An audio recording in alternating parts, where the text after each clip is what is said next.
Hi, I'm Catherine Wykes from the Little Bookstore. Today, the book I have for you is described by Peter Haining as the pièce de résistance for any collection of movable children's books. And it is, of course, the speaking picture book. I think it's kind of hard to imagine in today's world of microprocessors and small little chips and things. We can do absolutely anything. It's hard to really imagine the impact that a book for children might have had in 1893 when it was produced and you had sounds that came out of the book. You really can't imagine the impact of that. But so it must have been quite a special thing, and also quite a well-used book of its time. There are several variants that have been produced of the book. This one doesn't have any publisher's information within it, although there are several of the illustrations within the book are attributed to Nister. So I think, my feeling is that it's probably some kind of pirated copy of Nister. But what do we have within the book? Well, what we have is we have a presentation.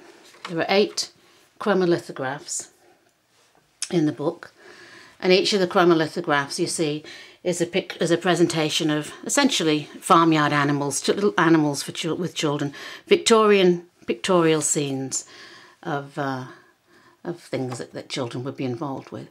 And then for each of those pictures, there's associated with it a cord on the side that you pull, and you get, of course, the sound to associate with the picture.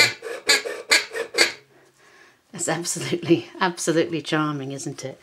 I wouldn't say that the sounds are particularly perfect in terms of what can be produced today. In fact, they're nothing like what you can get today.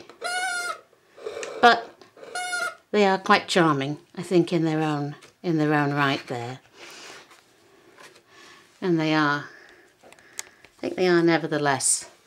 There's something about them which is which is charming, which is lovely. The illustrations, the chromolithographs, are really nice. They're all, obviously being chromos, they're all full colour. And just a really sweet book. What I think is particularly nice when you think about the book, and you think every time you pull one of these cords, and if I just pull it up there, you can perhaps just see a little bit about how it's coming about. That you're pulling that, and what's happening is inside the actual bulk of the book, which is a box there, what you're doing is it's pulling that little wooden toggle, is operating a bellows, and there's a different size bellows associated with each of the 8 plates. And they're all different lengths, different shapes, and some of them have little ratchets attached to them, all to make the different sounds.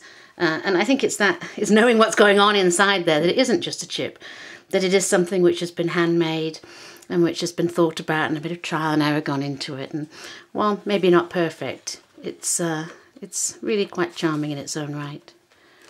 So there we have it, the speaking picture book. Thank you very much.